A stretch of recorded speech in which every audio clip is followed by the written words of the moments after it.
A woman woke up with a pounding headache, her body feeling heavy and sluggish. As she shifted slightly, she was shocked to find an undressed stranger lying next to her. WTF? She jolted awake, freezing in place. How did she ended up in a stranger's bed? Then, a terrifying realization hit her. She was undressed too. Just then, Alexander Leonhardt stirred, his dark eyes fluttering open and locking onto the woman's. Wow, last night was incredible. Want to keep going? Alex sat up casually, completely at ease, his flawless body on full display. He grabbed a bottle of water from the bedside table and offered it to her. Here, drink this. You must be thirsty. We can pick up where we left off if you're up for it. Unable to contain her fear and anger any longer, the woman's hand moved on its own, slapping him hard across the face. Who are you? How did I end up here? What have you done to me? Alex blinked, his cheeks stinging from the slap. He looked at the woman in front of him, a mesmerizing beauty with silky hair and a body that radiated perfection. Her face was a storm of anger and panic, but her very presence made his desire stir once again. You, Sophia Lancaster screamed in despair. You better tell me who you are. Calm down. Alex stared at her. You ran to me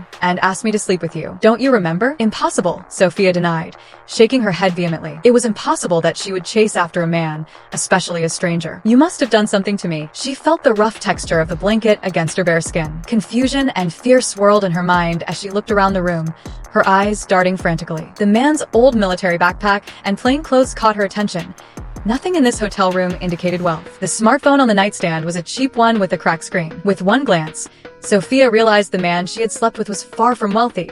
Just an ordinary man who struggled daily to make ends meet. Watch your accusations, Alex said calmly. I'm a gentleman, and I would never force anyone. You were the one who came to me, hugged me, kissed me, and begged me to sleep with you. Liar. Sophia's eyes wide opened in agony. This is my hotel room. You can check the CCTV if you want, see if you came here, or if I kidnapped you. Sophia didn't believe a word the man was saying.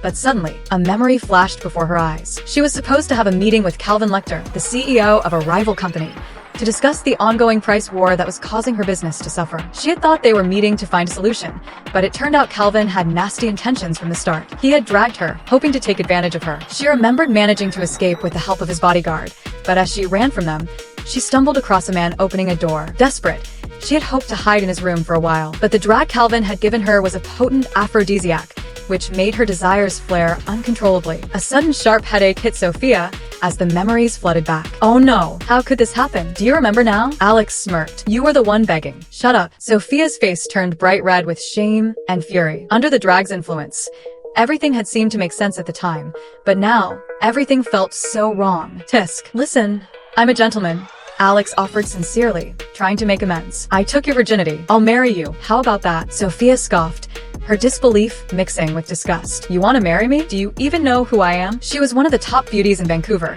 with a rising career as a young CEO. Wealthy men were something she'd never run out of, and yet here was this poor man, trying to use this situation to bind her with marriage. He was clearly just another parasite, hoping to latch onto a wealthy woman like her and live off her success. Well, I just arrived in Vancouver this afternoon, so I don't know anyone here yet, Alex said earnestly. But I can assure you, you won't need to worry about anything for the rest of your life if you marry me. Sophia scoffed again, her disdain clear. With your old military backpack and those scars on your body, I guess you're some low-rank soldier, just returned from a war zone. Your 1 month's salary wouldn't even cover my expenses for a single day. And you dare ask to marry me? Sophia was furious. How shameless this man was. Believe me, Alex said, his voice low and firm, I'm not what you think. I'm more powerful than any man you've ever met. You're truly unruly, uneducated, and nothing more than a frog in a well, thinking you're so great. Sophia scoffed with disdain. That's why I despise talking to someone as lowly as you. Alex chuckled. Believe me, I am trying to be honest here. You? A powerful man?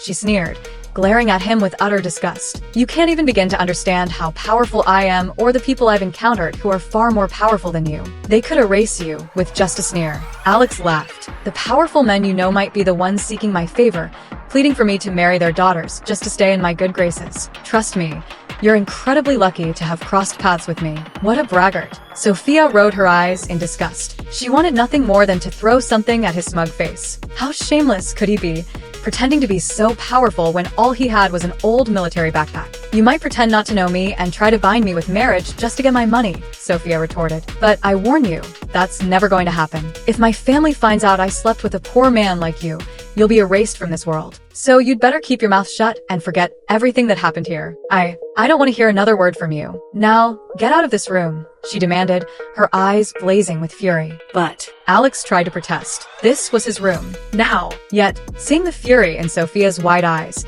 he chose not to argue. He quietly put on his clothes, grabbed his old military backpack, and looked at Sophia one last time. Get out. Sophia's yelled at the top of her lung. All right. In the elevator, Alex sighed, running a hand through his hair. He knew the woman was under the influence of a cruel aphrodisiac, one that would end her life if she didn't sleep with a man within the hour. If there were any other way to save her, he would have done it already. But that kind of sinister poison had no antidote. What the hell have I done? I came here to meet my fiancée, but before even meeting her, I've already slept with another woman. Maybe this is what they call a legendary bachelor party. As Alex walked out from the elevator into the lobby, it was around 5 in the morning. The hotel was quiet, with only a few people scattered around. Yet, as he crossed the lobby, a group of men in black, about 40 of them, suddenly appeared, forming two lines and bowing deeply as he passed. He glanced at them with little interest, his expression one of boredom, as if this was something he was long tired of. A middle-aged man stepped forward from the group, kneeling before him in a knight-like stance. I am Alfred Kingston, at your service, young master, the man declared with reverence.